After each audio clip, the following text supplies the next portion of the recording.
So welcome again, everyone. We are not going to go through lengthy introductions because I circulated bios already of all your amazing accomplishments. We're really lucky and fortunate to have, and so we wanted to do a bit of a land acknowledgement because that's how usually how we start in Canada when we have meetings. So I think Sasha is going to begin with her land acknowledgement. She and Michael are at the University of Victoria, so they're in a different territory than I am. So go ahead, please. Hello, everyone. Good morning, or it's morning here. Good afternoon to some of you. Good evening to some of you.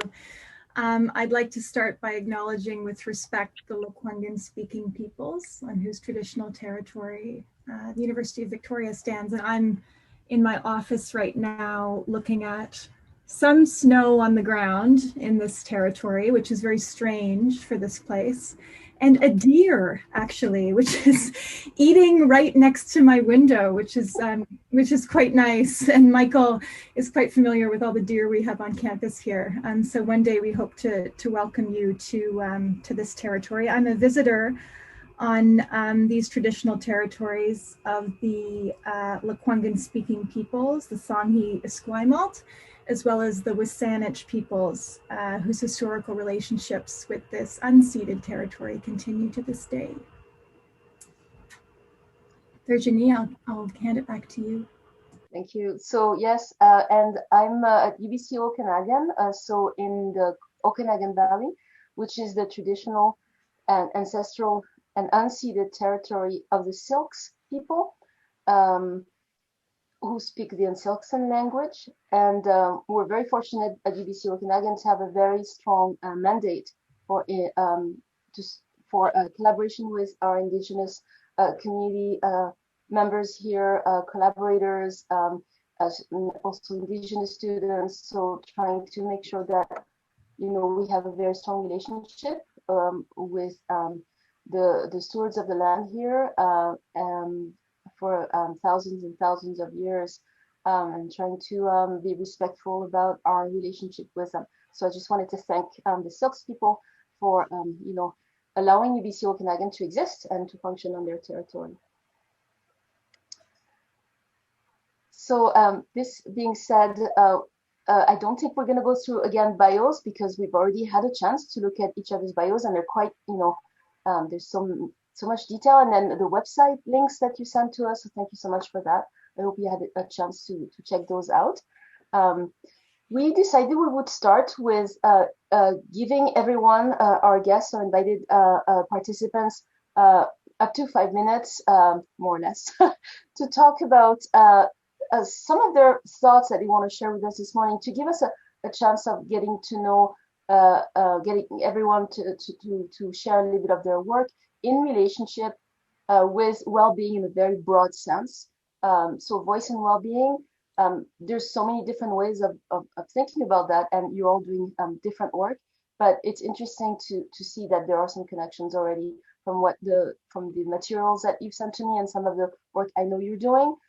So thanks again. And I don't want, oh, there's Rena. Hi, Rena. Morning, welcome. Hi, my apologies. I'm having a little computer problem. Sorry. No worries. We just did our land acknowledgements. And so we've got Michael and Sasha who are at UVic. I'm at UBC Okanagan. Would you like to do a land acknowledgement for where you come from? I'm sorry, could you say that again? Would you like to do a brief land acknowledgement for where you come from? Because you're at UBC Vancouver. It's a different territory from ours. I'm afraid I would not say it correctly. I apologize. I. It's not a problem. I'm putting you on the spot just because, you just came in, but that's not a problem. We understand. So what I was just saying is that we're going to give up to 5 minutes to just speak freely about the connection between their work and the notion of well-being, very broadly conceived. And then we will try to see, if we have points of connections or things that might be able to guide our conversation today. We want to keep it relaxed and informal. So it's not a presentation or anything like that, of course. And we are recording and we'll be posting the video of this closed meeting on the Culture, Creativity, Health and Wellbeing research cluster, of which Rina and Konstantinos are members. So the question is, who wants to start? Somebody has to start, and it would be nice if just somebody just jumped in and volunteered to begin with around 5 minutes of thoughts around this topic. I wonder, Virginie, if I could start by offering some sort of context for our speakers, sort of what brings us together. Yes, that would be great. Yes, of course. I think I forgot that. No, to give a big plug right to Virginie and her wonderful new book, The Performative Power of Vocality, which is such an inspiring piece of work, scholarly work and practice-based work. And Virginie and I connected through the Canadian Association for Theatre Research Soundings Working Group, which Michael and I are the what are we called, Michael? The co-leaders, co-something or others. So we lead that working group, and we had the pleasure of having Konstantinos. So that's when I sort of saw you move through that group, Konstantinos. We didn't get a chance to meet, so it's a real pleasure to see you here today. I feel a bit of an interloper in this conversation because I'm neither a voice practitioner nor really a voice studies scholar, but my interest in this discussion is from my perspective as a theater historian who's really keen to investigate the place of voice in the development and really the well-being of Canadian theater and this notion of a national theater. I study Canadian theatre historiography, so how we've constructed the history of Canadian theatre practice. And so I'm really inspired by Judith Pascoe's work on looking at the voice, recentering the voice as a site of history making, and how the voice offers a kind of unique framework to reconsider the historiography of Canadian theatre. And right now I'm looking at sort of two events, these sort of turning points in Canadian theatre, one being Pauline Johnson, who was one of Canada's first celebrities. She's a Mohawk Kaningehaga poet performer. And her performance of voice, her work in elocution training in at the turn of the century. So she's performing in the 1890s to 1900s at the kind of height of her career. And then into 1967 and George Riga's famous play, The Ecstasy of Rita Joe, where we see voice as a kind of central image through the play. There's this image through the play that emerges of Rita Joe trying to wipe her lips as if trying to erase some stain. And in the play, she's told in a famous line to tame that accent that sounds like you have a mouthful of sawdust. So I'm interested in kind of looking at voice in terms of the Canadian theatre and the development of a national theatre, a very problematic notion, of course, but the relationships between voice and nationalisms at the site of the theatre. So maybe I just thought that would give some context for what brings Virginie and Michael and I together to invite you all. Yeah, so I'll leave it there if anyone else wants to jump. That's great. Thank you so much. And Michael, you wanted to speak a tiny bit about that group that we're members of? Yeah, the sort of genesis of well, not so much the genesis of this meeting, but what brought Sasha and Virginie and I together was this working group with the Canadian Association of Theatre Research, which, as Sasha mentioned, she and I sort of collaborate on and co-chair, I guess. And I'll just give you the introductory remarks from our working group proposal, just in order to be efficient with time and concise, because otherwise I will ramble on. But this working group was brought together, brings together rather a network of scholars to deepen the understanding of voice as a central conduit for charting of Canadian theatre's past, present, and future. We're looking at voice as a central conduit for charting of Canada's past, present, and future Canadian theatre. And it's intentionally a we use this metaphor of nautical terminology and charting a course.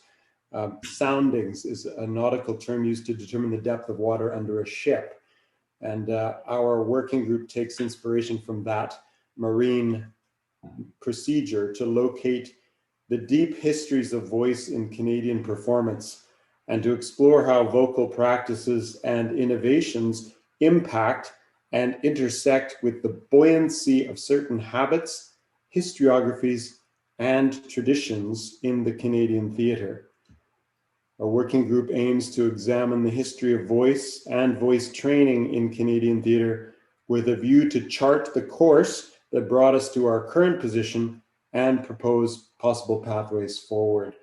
And so it's the work of the working group, which began as a curated panel discussion, which Konstantinos attended in 2019, and then evolved into a working group which has a lifespan of 3 years, supported by the Canadian Association of Theatre Research. And we hope will end in a symposium or a gathering at the University of Victoria sometime after that.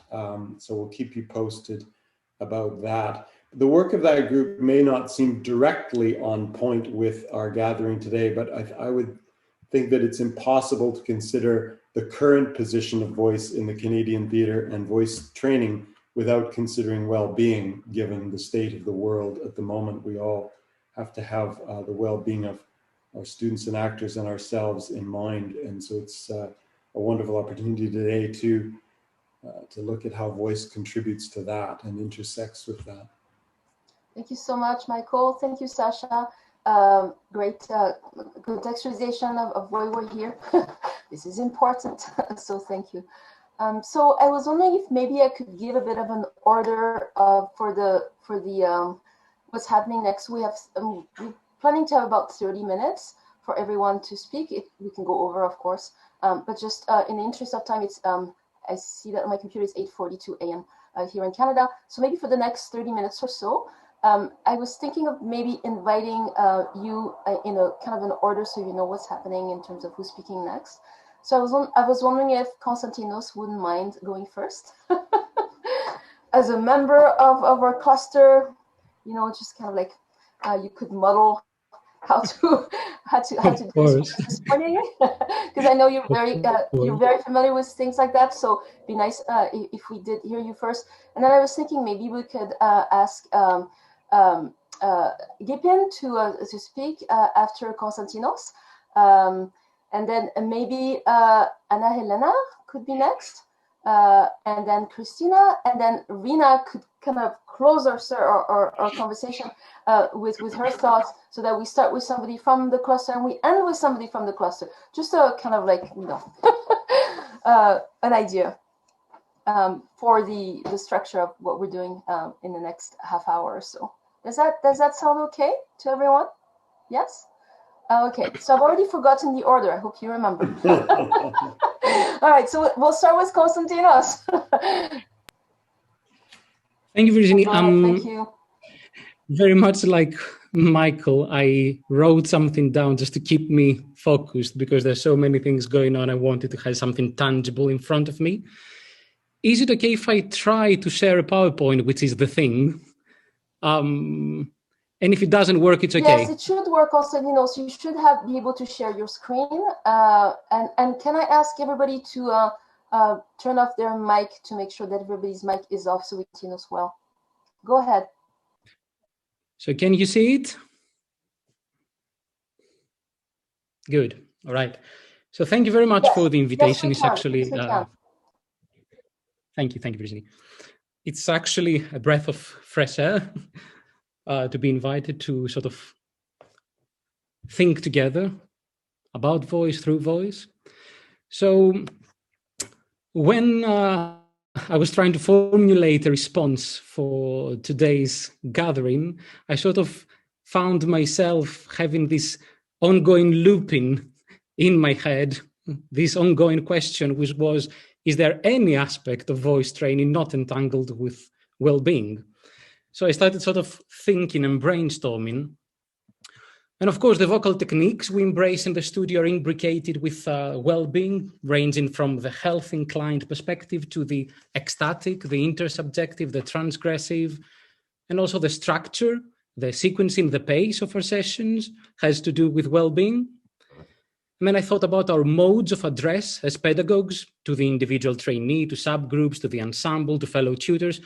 I think they are always enacting versions of well-being. And then I thought about our choice of material, texts, songs, music, but also what we choose to materialize in the studio. Ideas, values, ideologies, traditions, conventions, aesthetics, forms of relation. And I think that all those are generative or inhibitive of well-being.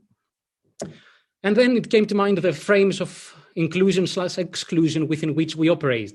Who gets to be in the studio as a trainee in the first place? And whom do we consider the presumed or the aspirational voicer towards whom we incline our pedagogies?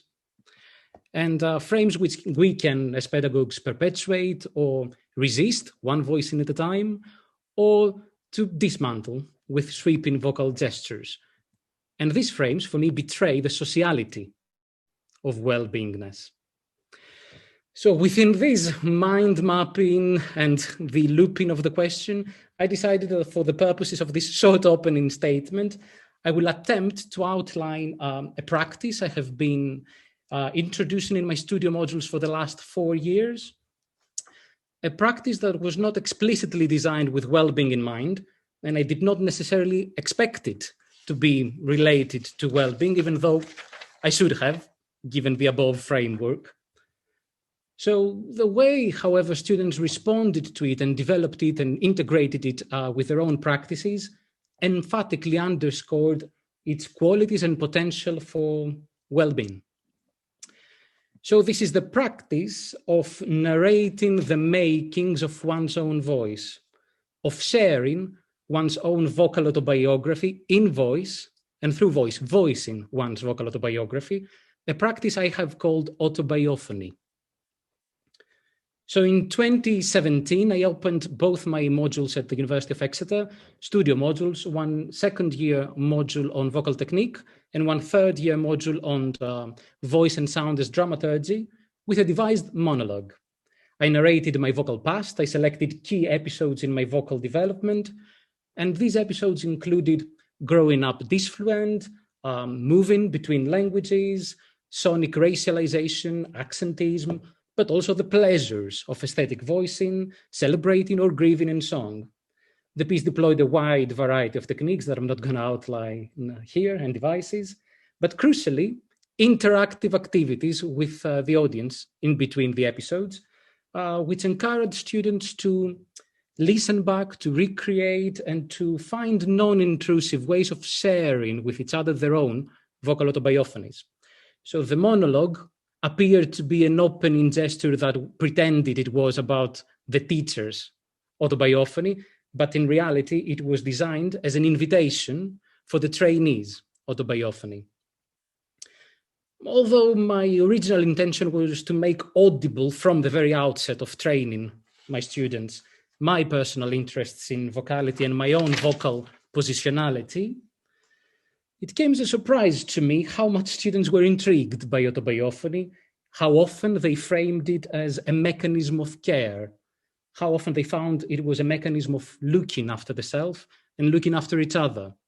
So over the past 4 years with my students, we have co-devised a series of autobiophonic exercises, including sharing one's autobiophony using all vocal and sonic possibilities apart from verbal means, not language, choosing a voice body throughout the year or throughout the term, imagining each other's autobiophony, and enacting it back to them using vocal sculptures, sonic choreographies, or other means, creating the autobiophonies of characters in plays they are exploring, and then experimenting when they act in a continuum between the personal, the trainee's autobiophony, and the character's autobiophony, not presupposing that either point of the continuum is fixed, is reified, is finalized, is the end point.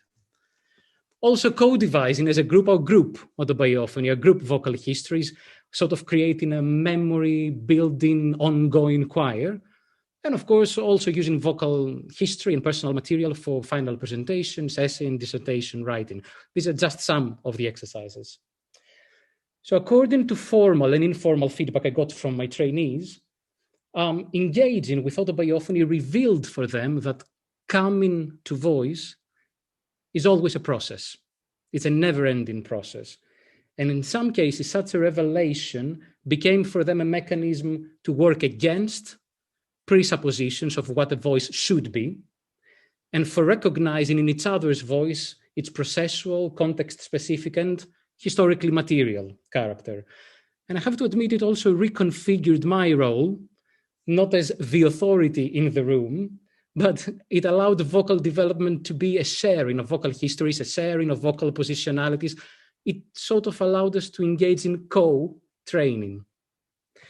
In any ways, because I know I'm coming to the end of these 5 minutes, I will pause here, and not only because of time limitations, but also because this practice research is just 4-year-old, it's in the making, it's emergent, and therefore it's vulnerable, so I don't want to talk too much about it. But if you'd allow me, I would like to close with one thing. I would like to say one thing. One aspect of this process of autobiophony and similar processes that I find more and more it links with voice training and well-being is the relational character of such vocal narration. We narrate our vocal histories hoping to be heard, hoping to have our vocal histories be narrated back to us and then be able to narrate others' vocal histories back to them. And this relational character establishes voice very firmly in the studio as always a voicing with, a voicing to, a voicing across. And for me, this links to the genesis of one persistent question, another one that keeps coming to my head, which is, if we are to consider voice training as a well-being practice, how does our pedagogy entangle both voicing and well-being as collaborative endeavors, as inclining the self to an allocentric and intersubjective ethics, as sustaining a commitment to radical in-betweenness? Thank you very much. Thanks a lot. Thanks a lot. Thank you, Konstantinos. Also, thank you for going first. This was great. So much to think about, and we'll come back to it, of course. So would you like to go next? And Konstantinos, please stop sharing your screen. Perfect, thank you. Yes, this, by the way, this screen sharing doesn't have to be the format we're using, but some of you wanted to use slides. So it's one way of doing it, but of course we don't have, this is not a prescribed format at all. So Gaypin, we'll all turn off our mic. Yep, I will go, yes. Okay, I would, of course, the format as we received from Virginie's email, I think I just trust my intuition. I go in a way to do this 5 minutes, and then later on in the discussion, I will add to some context of backgrounds of my practice. So now allow me to just go in a way as a practitioner, if I were to look at voice. So I will not say all the thank you notes, but later on. But I would say that voice appears as like streams of thoughts, and then images, sensations, and meanings are formed, and they can be evoked in our mind immediately. And through voice, our senses are stimulated, our breath moves in and out of our body, and we respond, we react with our voice.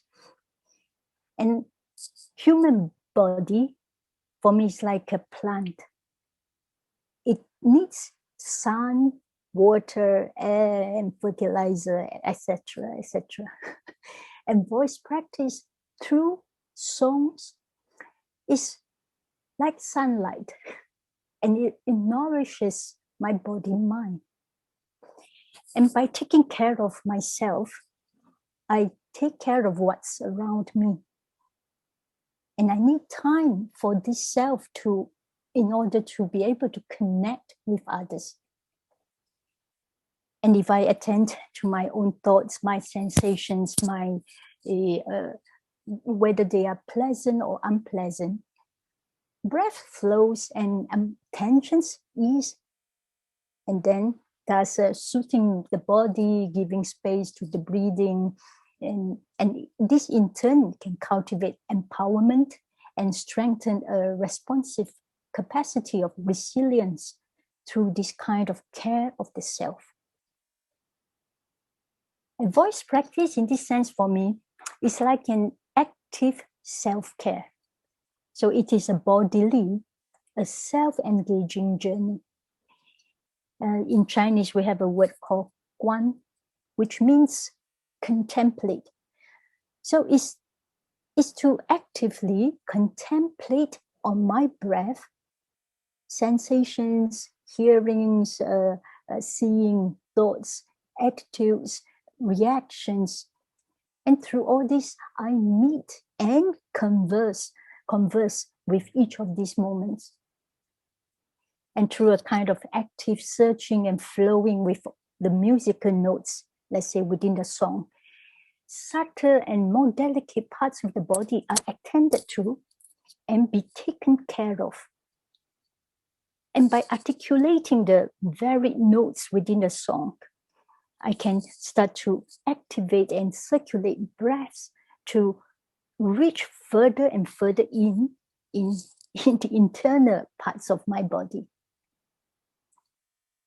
And between these musical notes, there are always cracks of pause or space where I can open and untie knots, sometimes again and again within myself.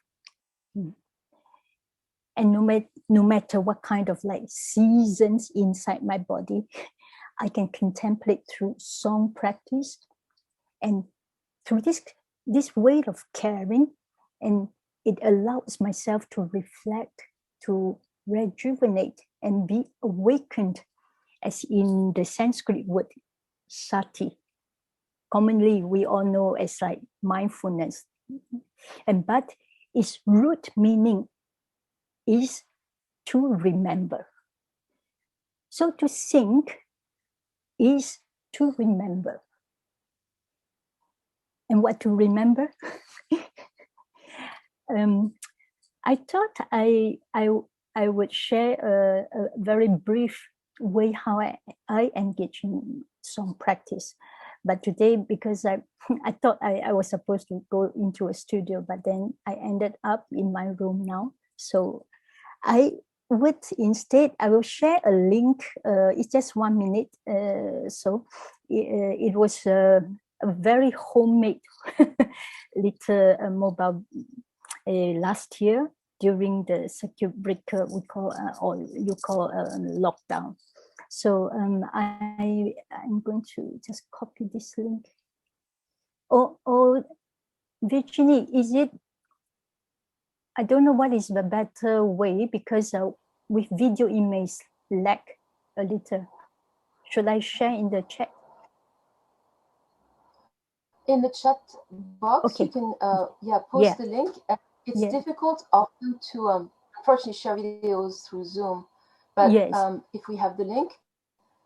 So this is the link after the meeting, and it's just like of course in my website and the Vimeo there are others, but this is just like in the time, is on the spontaneous, in the moment when I took a walk during this lockdown, and this is just a sense of what is happening. That's it. If you want to take a look later or now, and as you like. Thank you. Thank you so much. Yes, I wish we could watch it together, but again, I don't trust Zoom with videos. It doesn't really work very well. So we will all take our own time to do that. Okay. So thank you for sharing this. Thank you. Thank you so much. Appreciate it. and we're going to continue this conversation, of course, later on. So who's supposed to be next in that order that I kind of came up with? Isn't it Anna Helena? Yes, I think. Sorry, my screen went funny now. Yes. No? Confused. Hang on a second. I'm so sorry. I tried to open the link and now my screen has gone a little funny. Oh, okay. Okay. I think I'm not that used to screen sharing, so I'm trying to find out how to do that. How do we do it? Anybody tell me? Okay. Maybe. So there is this green button at the bottom. It says share screen, and if that doesn't work, you can share what you sent to me. Oh my goodness me. Yes, we'll do that. Okay. So are you seeing my screen now? Yes. So can you see me? Yes, we do. That's working. Yeah, it's working. It's working. You can see this yes. PDF. Okay, I'm so sorry. Yes, everything looks good. Yeah. So, hello everyone. I'm not very used to doing presentations like this, and it's not really a presentation, but really just a sharing of thoughts. I hope really obviously an opening of a conversation, and it's a conversation I'm really passionate about, not necessarily with the term well-being, but I come from a practice that I'm unpacking a lot myself personally, as a performer, but also as a teacher, and now a doctoral researcher. So Virginie asked this question, how your work constellates around the topic of voice and well-being. And I just love that word, constellation, and wanted to put ourselves in the middle of space immediately in the white or the black holes that ask which way we go in a kind of relational capacity. So I'm going to look a little bit at my own journey with a physical theatre company I worked with in Poland from a sort of auto-ethnographical standing point, and ask a few questions that have emerged for me, and as my practice has evolved as a solo independent practitioner, and now as I move into doctoral research and sort of asking more feminist questions about the ethics around practice. So it hasn't been necessarily about voice and well-being precisely, but I'm weaving those themes today for you. But these images on the screen will be more kind of chunks for you to read and reflect on. Not that I will read the screens, but rather have a dialogue with you. I'd much rather have a conversation, in fact. So I'm feeling the pressure already as we are speaking. But yeah, so here we have a picture of myself in 2002 playing a role of Electra with a theatre company called Gardzinica. And I just remembered just a few minutes before our session, but a newspaper coming out with a headline saying a tragedy of feelings. And just that resonated well with me as I started to think also about that process.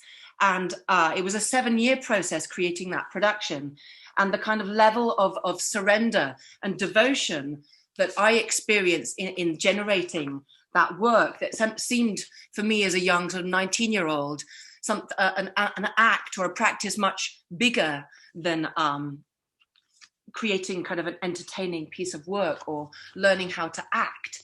It felt much more like almost like a birthing process, or the way that the director and the company worked through sort of repetitive acts that I now kind of contextualize in performative sense, in a kind of Butlerian sense, that kind of almost, yeah, a birthing that almost like now I've had a child of my own, but a kind of violent birthing, like the incarnation, a very intense kind of releasing to create something that really is alive. And that process could be considered painful, but it also is immensely releasing and letting down and out and into, as Konstantinos was describing.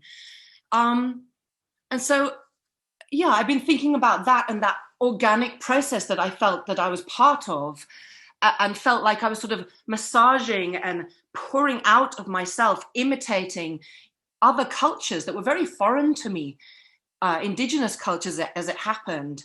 But those kind of interactions and that kind of constant plaiting and pouring of your life energy that created something really new, and I felt like it was purely alive. So I've got rough notes here, so I'll be looking in and out of them. But I really saw it as a kind of living, organic process, which is not surprising to any of us here, but maybe to some people listening, that is something surprising.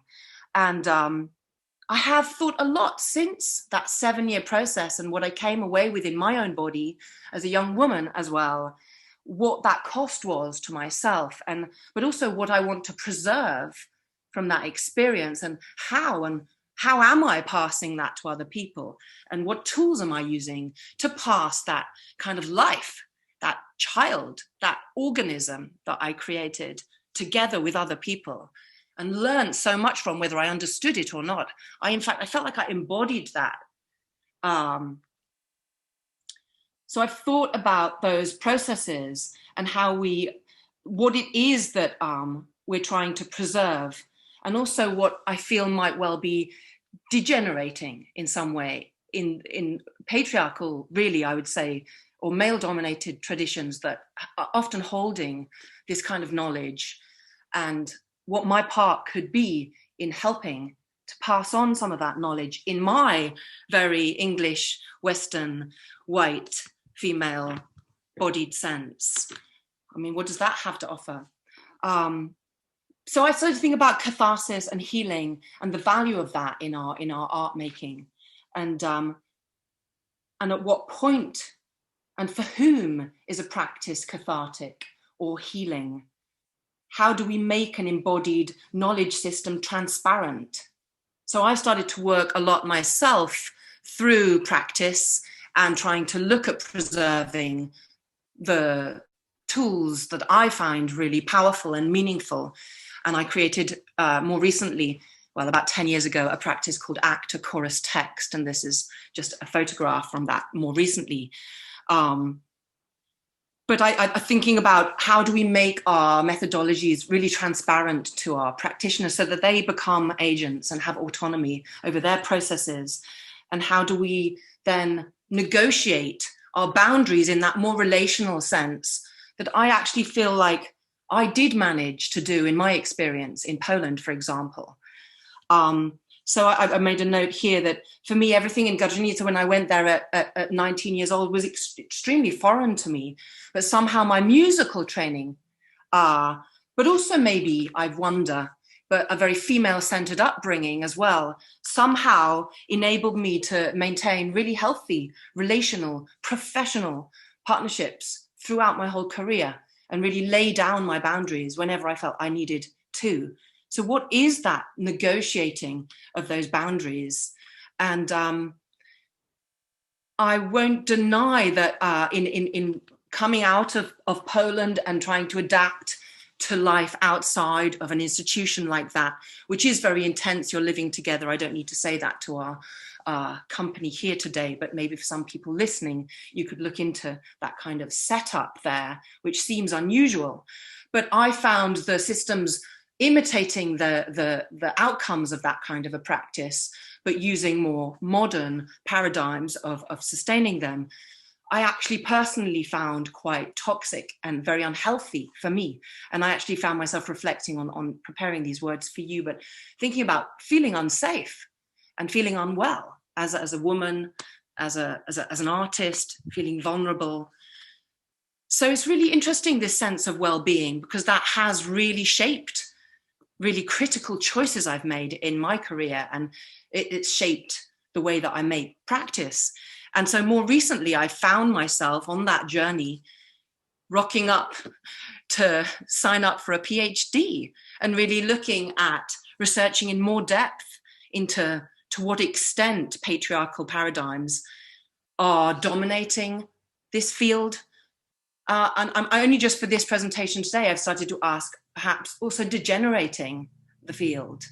And And I've been looking at works of other exponents of the company that I worked with, Gajdanice, for example, Katie Mitchell, Alison Hodge, Emma Rice. In fact, they were all women there at the same time, but they've all made really, really different, extraordinary work.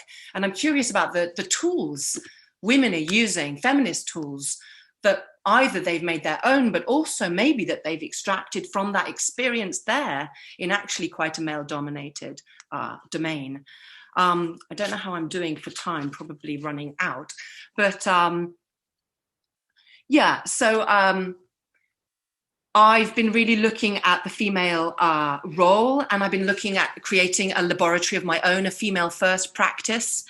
And in that, I've been looking at the role of mutuality, which is a training that's central to Gajdanice's practice, but looking at it very much from the point of view of the voice first.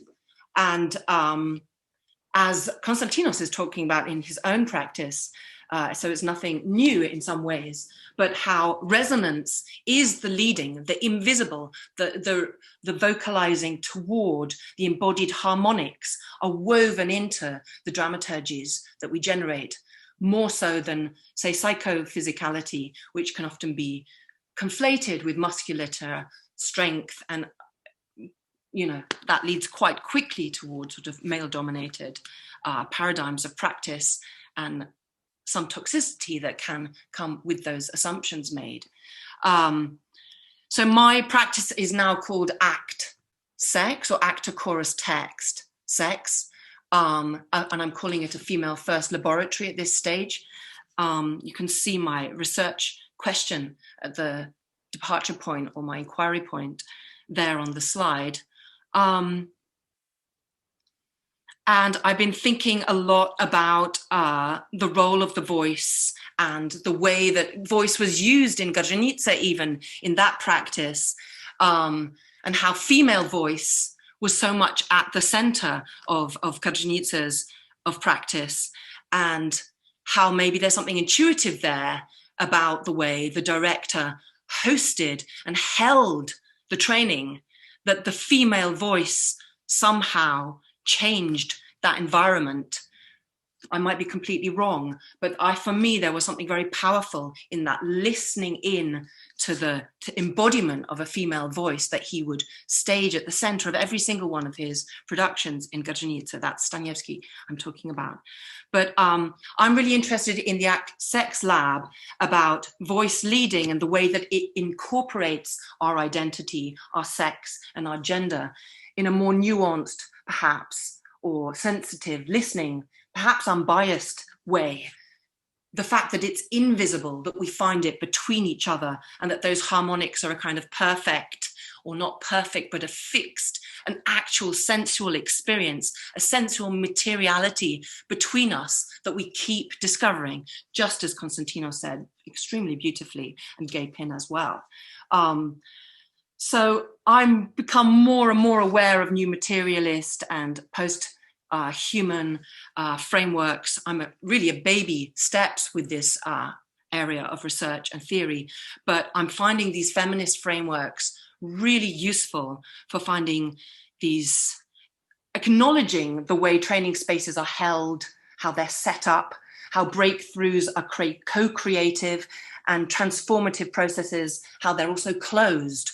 All those invisible acts, putting names on those and noticing those as tools and things that we can start to make transparent methodologies, giving license for the ever-presence of our sex and our desire, that it doesn't have to be something that's toxic and invading our spaces and inhibiting us or kept silent, but that it's really a fundamental, natural part of an organic process of creation.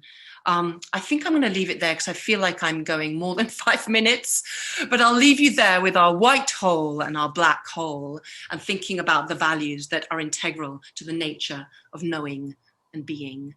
Thank you. Thank you so much. Thank you very much. Deep share. I'm really sorry. No worries. And then, yeah, if you could stop sharing your screen, that would be great. How do I do that? Go to share Sorry, screen I'll and try. I'll keep trying. stop Does anyone know sharing how it. to do that? Stop video. Do I do that? Yeah. Is that good? No. Okay, Stop Sasha, you video. had Oh, some. I've done it. It was at the top. My apologies. Excellent. Yeah. Thank you so much. And we're gonna move on just in the interest of time, and then we'll then have a chance to all speak to each other about some of the things that emerge from all these sharings. So, Christina, would you like to go next? Yes. Thank you. And I will share my screen in a series of very simple slides, which just help me organize my thinking. But first of all, I just wanted to say how great it is to have an association with Canada again. I had a wonderful time when I taught at Stratford. One of my great influences has been Anne Skinner, who's a very close friend and great Canadian voice teacher. And I haven't seen a huge amount of Canadian theatre, but when I was last at the Edinburgh Festival, I saw your wonderful two women, quote unquote, collective, who were doing their extraordinary piece Mouthpiece, which is absolutely steeped in exploratory voice, what one might call exploratory voice. So thank you so much. I'm talking, just before I go into the PowerPoint, I'm talking very much as a practitioner. I've been an academic. I seem in my life to, I'm very interested in the meeting point of opposites always. And it's been kind of a life journey, willy-nilly. And I was an academic. I very much am a practitioner. I'm coming from that place at the moment. I don't teach actors anymore, although I certainly have for many years, but I do teach voice teachers. So I teach at the Central School of Speech and Drama on their voice teacher course and at the Bristol Old Vic on theirs. And I'm also have a great interest in voice and well-being for ordinary people in these desperately stressful times. What can be offered in terms of voice? And it's an area that people don't necessarily think of turning to. We know about singing. There's a lot of interesting research about the positive effects of singing, but there's very little, if anything, on the concept of voicing. In fact, it's not a term that is used a huge amount in the ordinary world. And I've been watching with great interest our 6-month-old grandson, his development of voice. He's not speaking, but my goodness, his voice changes from week to week, what he's doing. And I'm fascinated not as an adoring grandmother, but as an observer who is fascinated by voice, because all of us have been through that journey. And I've loved what I've heard so far. There are sort of key words that I'd love to pick up, from this wonderful word from Konstantinos, of autobiophony, and from Gay Pin, the notion of remember, to sing is to remember, and from Anna Helena, the whole notion of catharsis and whether it has a role and how and what that is. But I'm going to talk very simply about this idea of what I have offered to ordinary people. And by ordinary, I mean non-performers. That's not that performers are not ordinary people, but and I started thinking about it because in my speech pathology hat, which I used to be, you may know, or it may not surprise you, that 70% of the voice disorders that come to clinics, and I'm sure this is throughout the world, are really a matter of use and have some element of stress. And what's extraordinary is the figures. Well, the UK statistics for 2017 to 18, they looked at the number of working days that were lost through anxiety, depression, or stress. And it was 15.4 million days. And that's, after all, only the people who kind of registered as off with that condition. And 6.6 million through musculoskeletal tension issues. So, it's getting to people's bodies, and we know that. So this is, as I say, a really simple PowerPoint, just taking us through a series of slides because I started thinking really, well, only since my invitation, what I might, how I might put it in terms of thinking about offering. So now you can probably see more than just one slide, can't you? So I just need to come off for a moment. We see Am I right? one slide right now, just one slide. Voice. Yeah. Can you just see one slide? Just one. You're not seeing a line of slides at the bottom. No, it's good. Oh, good. Good. Okay, good. So, I mean, what Konstantinos says is absolutely true. What isn't about well-being in voice training, of course, but I made myself think, okay, what are 7 core areas that I want to share because they have benefits in terms of dealing with well-being? And these are my 7, and I'm just going to very briefly talk about each, you know. So awareness, what we inevitably do in our voice work is we enable people to become more aware. I've put body parts, but of course it's far more than that.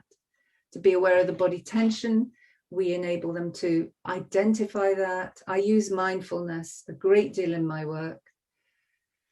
And we are working on release and balancing. We're working on awareness of breath. We're working on the felt sense. What am I feeling? Where am I feeling it? And of course, that can be relevant. Well, everything can be relevant in acting as well. And an awareness of our common humanity. This issue of how can we understand each other? How can we not see each other as different is such a huge one. And I think it can come into work that I do, certainly, on awareness. So body work, I'm putting a little quote when I can, or a reference. And Grotowski, has been so interesting to see at least 2 of you are very much have a background with Grotowski and personal knowledge. His book was hugely influential in my own voice teacher training. And what does body work give to, what can we do through our work on bodies that will benefit people's well-being? And of course, it changes energy. You know, if we even ask people to stretch, there's a change. The notion of discipline in practice, that actually if we want to change in some way, there is an element of discipline or repetition, because often we are changing neuromuscular patterns. We know that body work, the kind of energy work that we do, gives people a sense of fitness and increases flexibility. And of course, again, we come back to that emotional connection to feelings and or words. Breath, I focus on three issues really. The placing, you know, where do you feel it? Can we shift from a sense of almost disembodiment down into the core of the body? What's that like? And control, not in a narrow, dry sense, but in the sense of not running out, not losing it, not being lost. And those words that so often people will talk about when they have a voice strain, they'll talk about being held or constricted or tight or locked. And the breath, the ability of the breath to flow and to last is so important. And those connections to resilience to stress. You know, we know about the calm breathing. And I have actually sent a handout to Virginie, which is the handout that I gave at the end of one of my days on voice and well-being. And if anyone would like to have that, of course, you're welcome. It's deliberately put in people language. So I don't use the word inspiration, I use breathing in. In voicing, a lovely book, James D'Angelo's book, Healing with the Voice. He talks about regular voice work, regular allowing the voice to come up and explore it. And my first experience of that, which was transformational, was at the Roy Hart Theatre, which of course is a very particular intense way of working on the voice. But through my own work, I have been trying to introduce this notion of free voicing to people. And what are we doing with our work? Well, we're helping people to find a voice they like. I noticed that, you know, you're asking this question, what is the authentic voice? I could not possibly define that, but I know that I want my students, my clients, to like what they feel and sound, to extend vocal energy, and to have fun exploring resonance and pitch and volume variety, and to get that sense of vocal play. You know, so many people, when they come back from a hard day, we know this, they don't do anything even physical. You know, they put the kettle on and perhaps they tap their fingers, they go to the computer. And we know, because we're all performers, practitioners, that actually physicality changes feeling. But voicing, free voicing, letting the voice come up, also allows something to change. And that's what I gently introduce in very safe ways. And of course, the sense of appreciating other voices in different languages and cultures and dialects.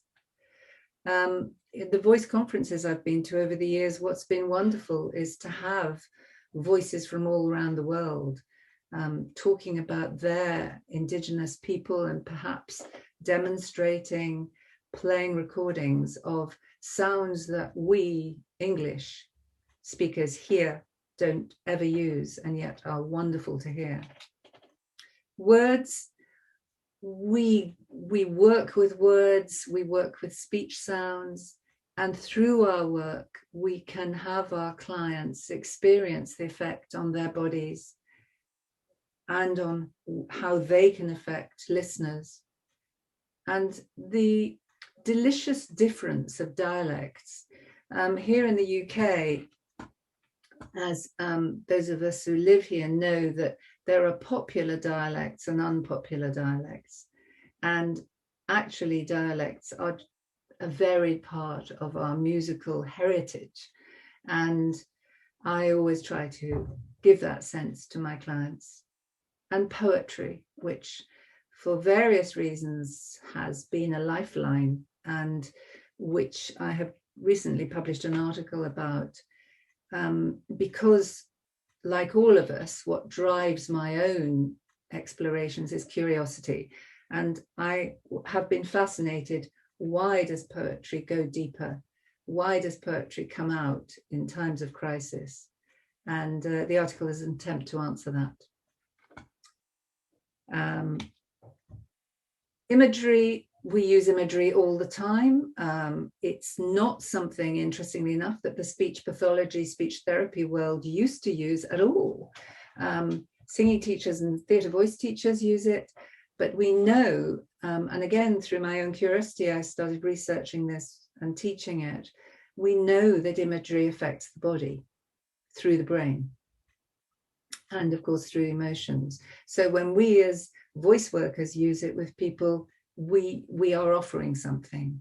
And certainly with my clients, I sometimes ask, say, if people are talking about, I can't get it out, I'll ask them to close their eyes and come up with an image, a picture, a color.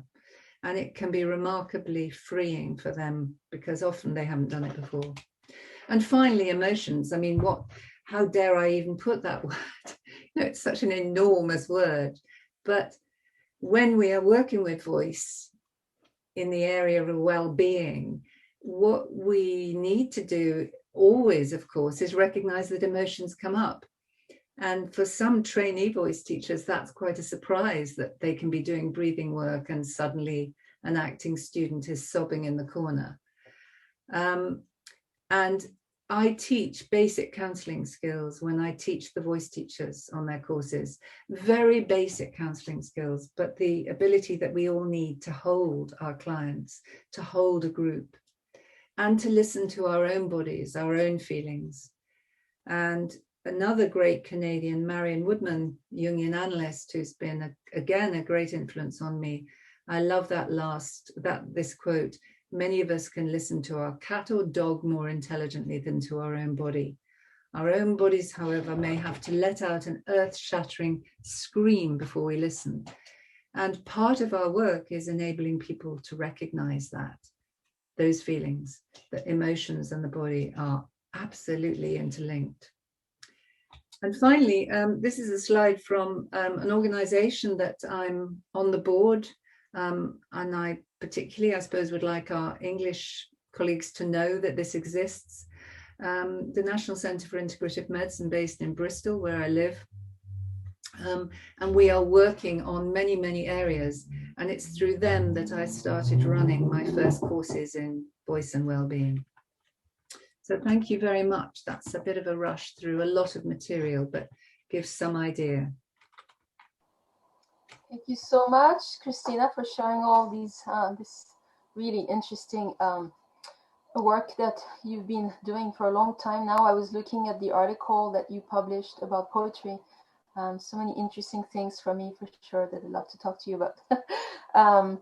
Especially in terms of nonverbal, right? Voicing, which is what Konstantinos also mentioned. And yeah, really interesting. And how that's such an important aspect of what we do with vocal training and vocal practice. Yeah. Beyond words, right?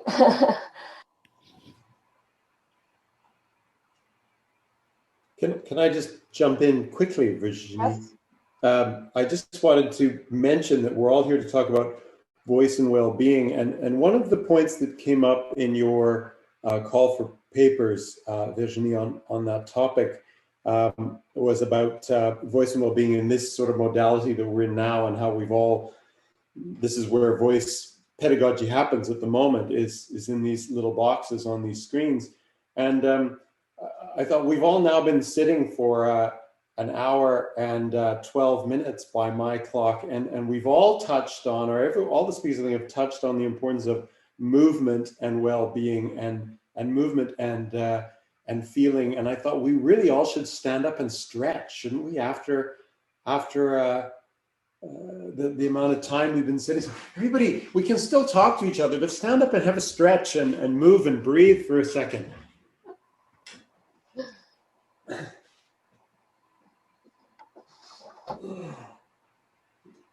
The shakeout.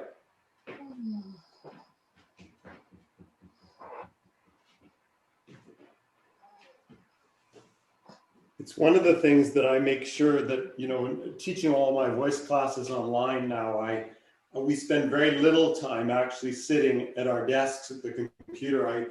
I run the classes much more like we were in the studio, and we're up and moving, and I think it's important to keep moving.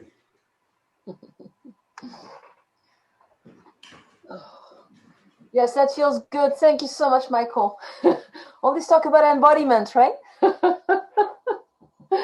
Ideally, we would be in a space that's studio-like, and we would be exchanging practice, you know, practices or techniques and just ways of doing things, like doing things for real. And unfortunately, we are on Zoom and we can't do that. But I just wanted to say that, you know, we talked about the possibility of doing a symposium in the future. I'm also thinking of extending the life of our research cluster into something that will be larger, and probably writing a kind of a partnership grant in the future. So I just want to let you know, there's also the special issue coming up. So there is possibilities for us to continue this discussion in the future, hopefully. But I want to let you give you some time to speak now for our invited participants. I have a question, Virginie, for Konstantinos.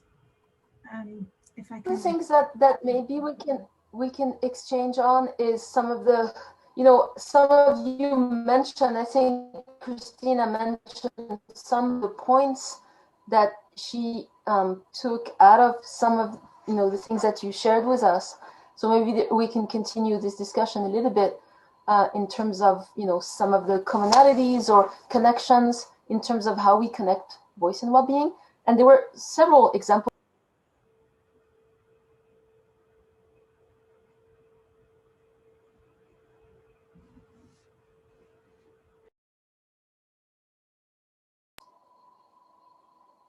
I love the silence.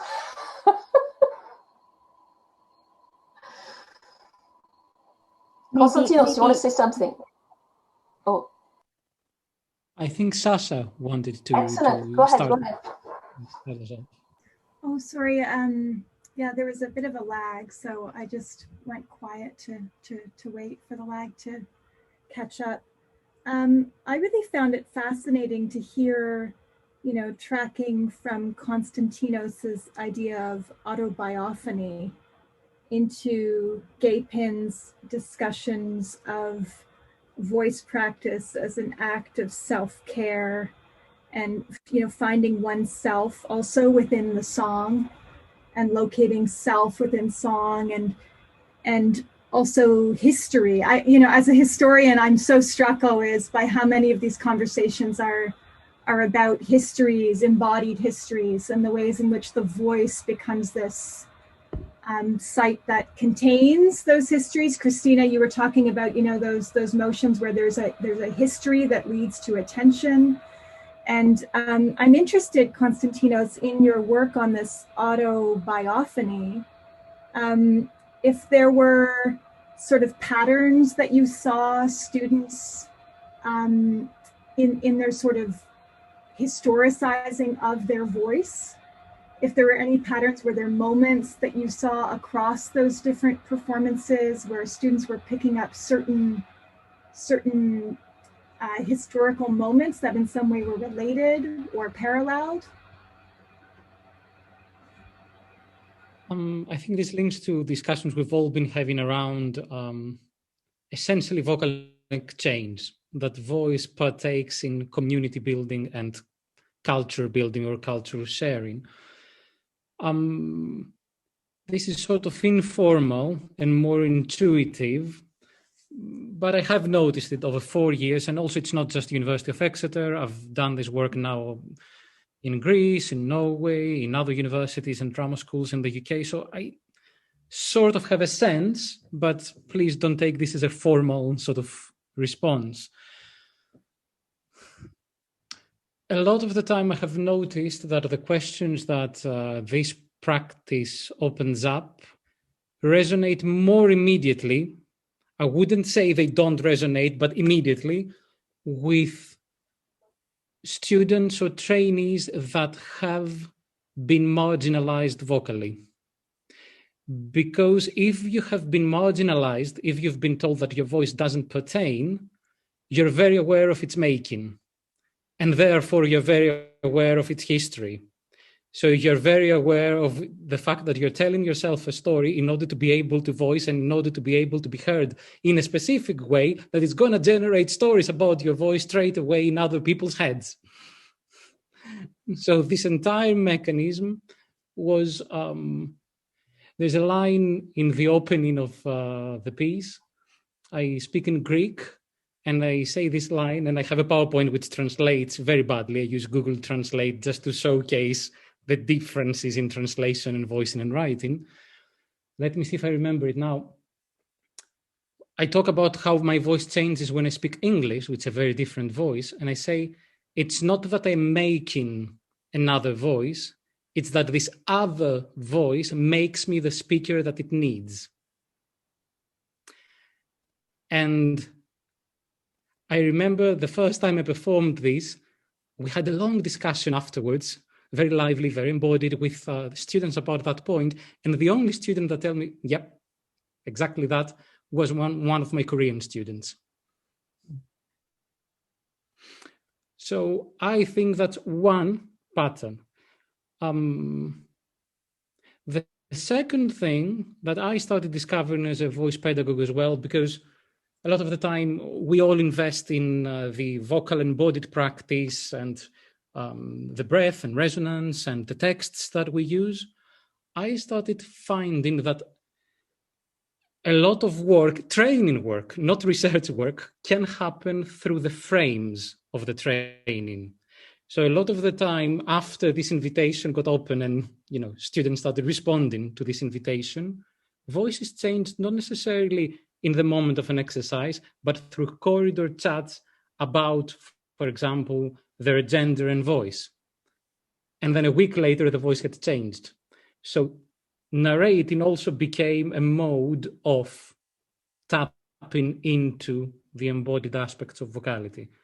And I think these are the two things that are sort of prominent that I keep seeing coming back. But I will definitely think more about emerging patterns. Thank you very much for this question. This is great, Konstantinos, because it's making links with some of what other participants in this meeting have spoken about. Gender for sure with Anna Helena, but I'm also thinking of Gipin and the work she does with the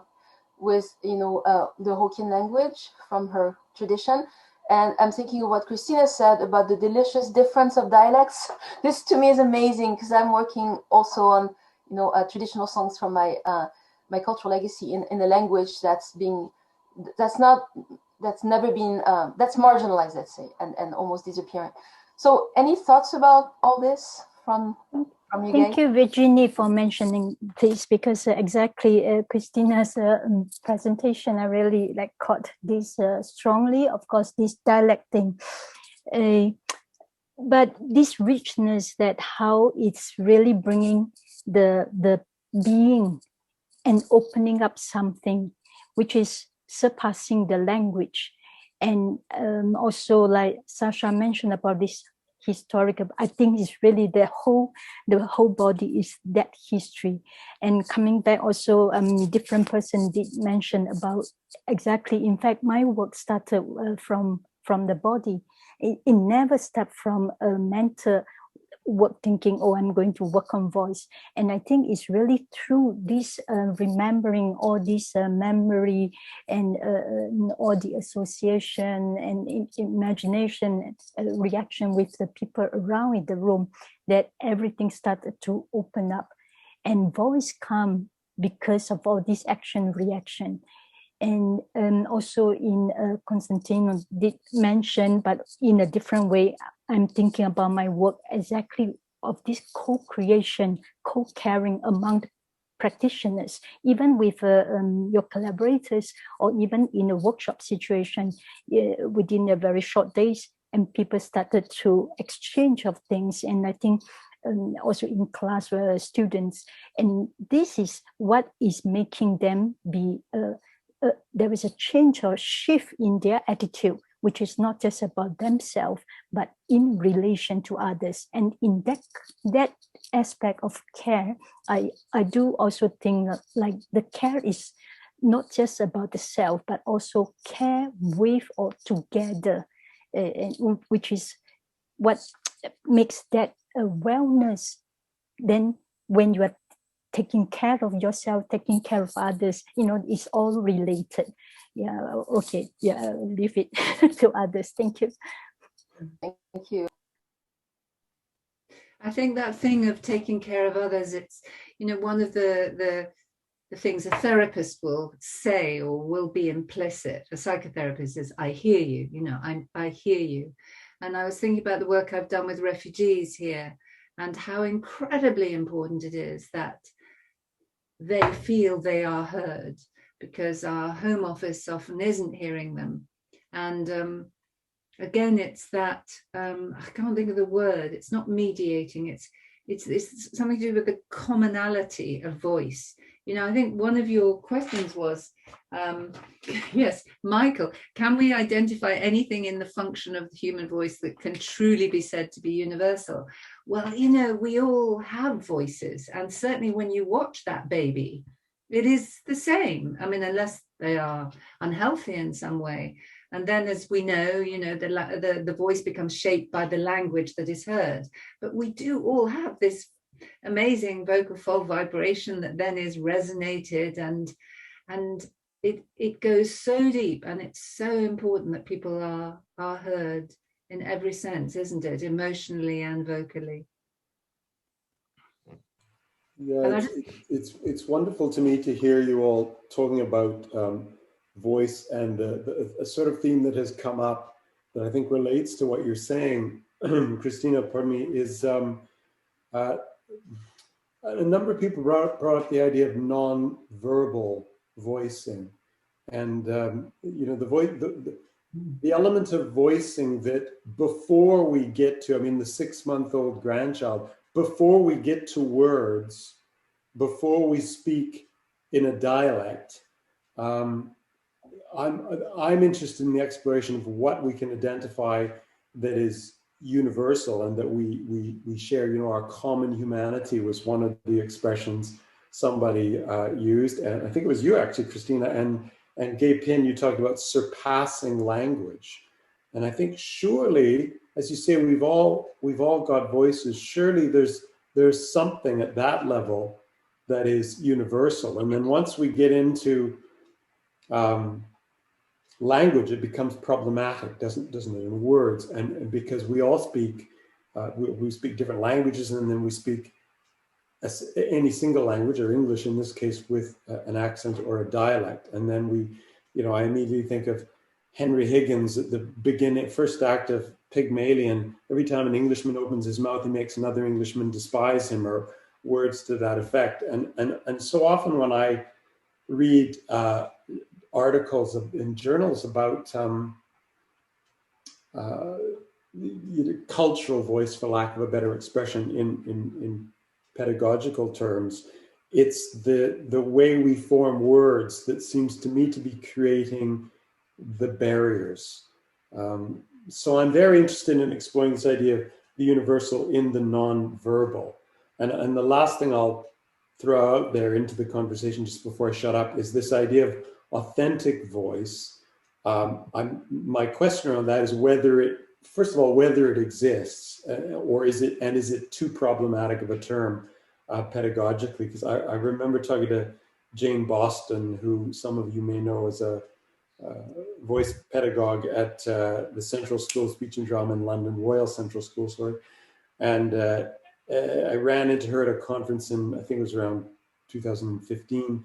And she said in her presentation at that conference that she doesn't believe there's any such thing as authentic voice, which at the time I felt slightly taken aback by. So I'm just intrigued if anyone has any thoughts around that.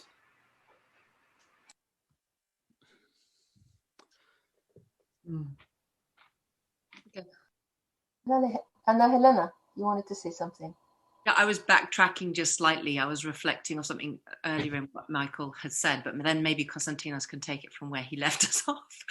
But I just wanted to just reflect with you on this sort of intra-activity and my personal obsession with the chorus and the chora, or the semiotic chora, the pre-representational, that I'm very interested, obviously, in, if anyone knows Gajanitsa, but in gesture work, and that was very fundamental to the performance I made of Electra. But I've explored a lot this journey from breath into sound, into the spine, into exclamation or utterance, into sounding, into pitch, into relational harmony, into word or syllables or phonics. So for me, there is so much in there. And for me, there's no question about how much more emphasis on the amniotic space of the birthing of the child and of sounds, all those first sounds that we heard from inside our mother's wombs. There is so much there that Christina is saying about the baby and the child's experience. And I think there's something really profound there in terms of the art of the artist and the actor and their well-being, that we have space to discover our bodies and ourselves in the creation of sound that is birthed every single time we do it. And that's the magic or the authenticity, the relationship of that meeting is unique and organic every single time. And that thing that Rena was saying about that more meaningful space, but I think it's more about how do we keep searching for that relationality, because it will just keep shifting. The minute we think we got it fixed, there'll be the next one to create. So is it possible that we're remembering, which is what Gaping was saying, we're remembering our first relationship to sound before we were born? Because you're talking about birth, you know, and voicing, and that's a pretty profound way of thinking about voicing if we start thinking of that connection. I definitely see the choral space with an ensemble, at least in the way I experience it, is very reflective of the micro and the macro simultaneously. For me, there's kind of no question of this channeling of our presence that's necessary. And the more we can give to that in our education and our sort of engagement with the world in its profundity, the better. Go big, Konstantinos. Konstantinos, you wanted to add something. We're at 10 o'clock, just to let you know. Is it okay with everybody if I speak, or should we wrap things up? No, please, I'd love to hear from you personally, Konstantinos. I think we've only just got started. Two things really. First, it was a response to your invitation, Virginie, to think through common lines, and that was already happening sort of in my head, and common threads. And correct me if I'm wrong, what I was hearing quite emphatically was, for example, when Gaping was sort of saying to us that we're remembering a song, we're being remembered in song. This is sort of a very fundamental porosity, as if the song is coming from elsewhere. And then when we also had Christina saying about the therapist and saying, I hear you, we immediately have a dialogic scene. The vocal scene is immediately the person voicing and the person listening. And of course, Anna Helena, I'm very familiar with Anna Helena's practice, which is choric and interactive and intersubjective and responsive, the same way your practice, Virginie, is as well. And also when Rena sort of said to us, correct me if I'm quoting the quote wrong, that we are creatures in search of exaltation. We want to be heard, we want to be listened. So in a way, I was thinking of that when we talk about well-being, a lot of the time we might be thinking about the self and how, okay, this is okay, that is okay, myself.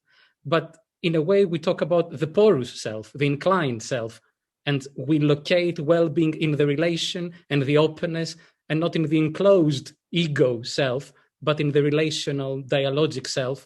And we find ways of tapping into well-being in that relationality. That was just one thought. I sort of felt every single presentation was sort of dealing with this dialogue. Now, in terms of the question around authenticity, perhaps too big a discussion, but if you don't mind me, I will go a little bit personal just because I set it up. I talked about it very often in personal history, so okay, let's talk about personal histories. I understand authenticity as a shorthand in training, and I sort of get what it means. And I have found it also personally and in many studios very, very useful. In personal experience, as somebody who moves between languages and cultures, I have also found it quite traumatic. So to give you an example, so I was training with a teacher from the Royal Shakespeare Company, amazing training, wonderful training. I was really, really pleased to be doing that 7-week training, not at the Royal Shakespeare Company, they were working for them at the time, but they were also working with us. And they kept telling me that my sound was not authentic. And we were doing breathing exercises and resonance exercises and opening the chest. And when at the end of a very long exercise, my voice dropped in the chest, the teacher exclaimed, "You found your authentic voice." So then I started thinking, so there are qualities that we presume are authentic in the context of a specific theater tradition or voice tradition, and then me as a foreigner, I'm judged against these presuppositions and sets of beliefs. And the opposite as well, in multicultural, intercultural interactions, a lot of the time I have been asked to sing a Greek song, and then suddenly people are like, "Oh, that's your authentic voice," which totally negates my 15 years of living outside Greece and not being sort of a Greek speaker and living across countries. So these are the two extreme versions. Just to say that perhaps authenticity is what we make of it. So if by authenticity we mean that the tutor tells us what they mean, their criteria, their processes of arriving at authenticity, they're transparent. And if me as a trainee, I am allowed to feel what the authentic voice is, and if we as a group are allowed to feel within each other the common making of authenticity, then perhaps I'm more up for that. Authenticity as a process that we co-devise and co-create and resist or figure out together, rather than someone as one person in the room being perhaps the doyen of authenticity. Does that make sense? Yeah, absolutely. It's so Sasha, valuable. I to see that Sasha has to leave, so I wanted to say bye to her. Thank you so much. Thank you, Sasha. For being with us this morning. This is really great because I think it speaks to a lot of and your example of Greek song being your authentic voice is really interesting. Because at the same time, I'm thinking of Grotowski saying that you have to go back to the songs of your ancestors to kind of be connected to your own cultural legacy. And all the questions that come up with that, right? Of course, and the idea that we make our authenticity, we kind of create it for ourselves, as a person, but also in relation with others within a tradition or within across traditions, thinking about cross-cultural kind of work that we can do with each other. And I think, many of you have had this experience of working across cultures or languages or with people from different cultural legacies. And then, can well-being be about this relationality where authenticity is multiple and can change and is not something that's fixed or imposed upon others, but discovered, that emerges from maybe our relationality? And I'm thinking of Indigenous collaborators that I've been working with that have really inspired me in terms of relationality, which is a huge concept, key concept for Indigenous scholarship. And so, I'd encourage you to read Sean Wilson's book, Indigenous Research Methodologies, because relationality is really a key word that he uses a lot. But others also use it, and it's just one example that I wanted to give, because it's relationality not just to the self, or to our own well-being, our self-care, as Gippy was saying, but to others. And when Indigenous people, scholars, artists talk about others, they don't mean human beings only. They means everything else that's alive, right? So that's really opening up. And I think, that's the part about new materialism that's not there for me, that I talk about in my book, is that for Indigenous scholars who talk about the equivalent of new materialism for Western scholars, is that they include so much more. So it's much more complicated and nuanced, rich, and challenging to anthropocentric understandings even of voice. Is it only human? And is it only coming from humans? Of course not. From an Indigenous perspective, voicing is happening in the world where, we're part of that, the voices of the world. So this notion of authenticity also can be, challenged by thinking through these, maybe non-Western, Indigenous ways of, understanding identity. I think it comes back also to our identity, how we understand our place in the universe. I just want to say something. I'm like Jane Boston, who's a friend and colleague. I don't like this word authentic. And I particularly don't like your story, Konstantinos, of somebody saying to you, or anybody, that's not your authentic voice. Oh, there it is, just because you go into chest resonance, And I often, when I'm teaching, I talk about acting students. There's always one or two of the guys who will find, in the second term, and they'll be going, hi, Christina, and, because it feels so good. And I think authenticity, has to do with being comfortable in ourselves. And what I always like is suggesting to my students, my clients, work on your own, because that lovely story, Rena, you said, I found something, and part of it was because nobody would ever see it or hear it. That actually... And people say, I really like my voice when I'm singing in the bath. It's such a cliche, but actually, yes, partly because you're on your own. And it's so important, if somebody is really wanting to work on their voice, that they explore it on their own. And because I remember when Michael knows this story because I tell it every time I teach virtually, but when I changed my life when I was 33 from a head of a speech therapy department in Cambridge to retraining as a voice teacher at Central, my voice, I was very nervous, really inadequate with actors. I mean, felt terrible. And my voice teacher said to me, for God's sake, stop doing that Miss Mouse voice. Because, you know, I was actually speaking like this. This was how I spoke. So I mean, that was all the time, because I'm holding everything. I'm, you know, I daren't be embodied.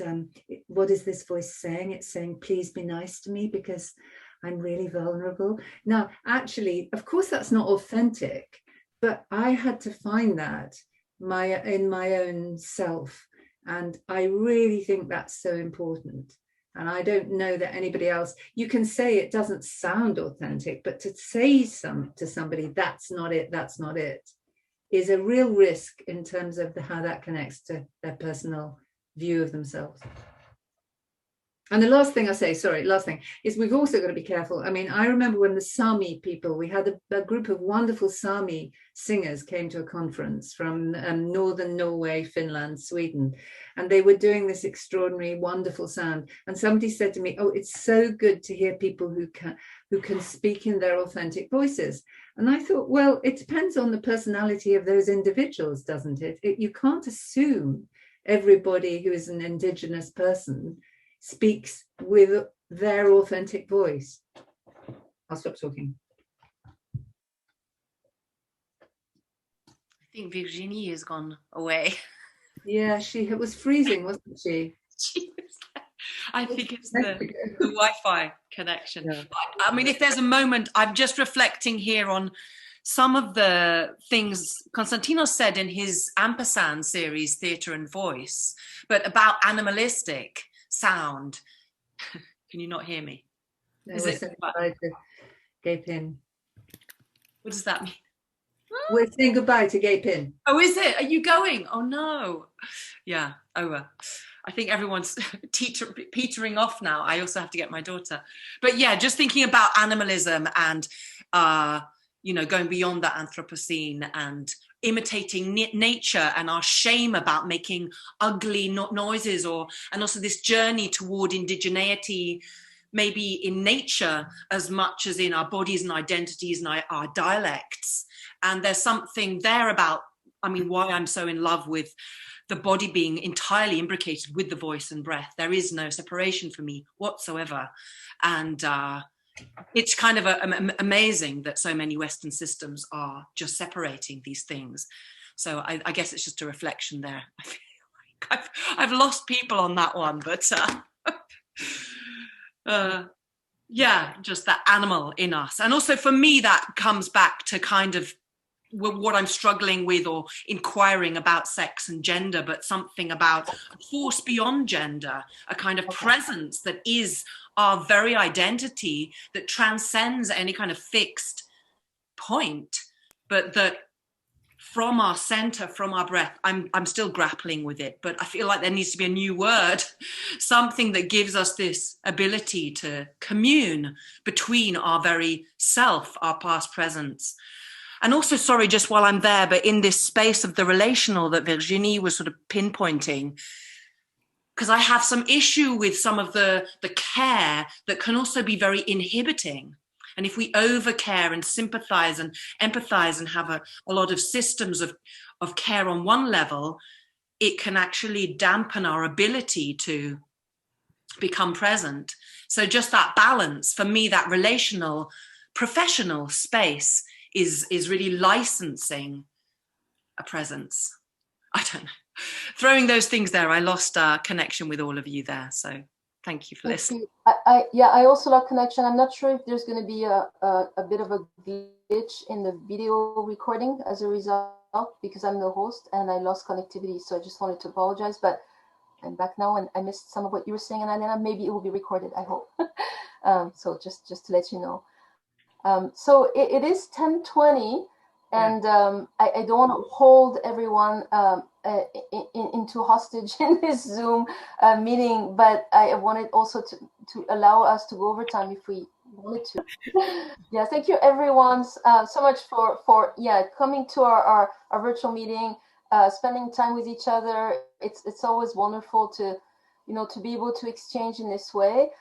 Thank you, everyone. Let's keep in touch, please. I would love to for us to be in touch. Some of you I'm already in touch with, of course, but I think we lost Gipin. I'll thank her personally for being with us. And you know, just be safe, be healthy, take care of your well-being, and let's hope that we get to exchange again in the near future. Thank you so much for being so generous with your time. Really appreciate it.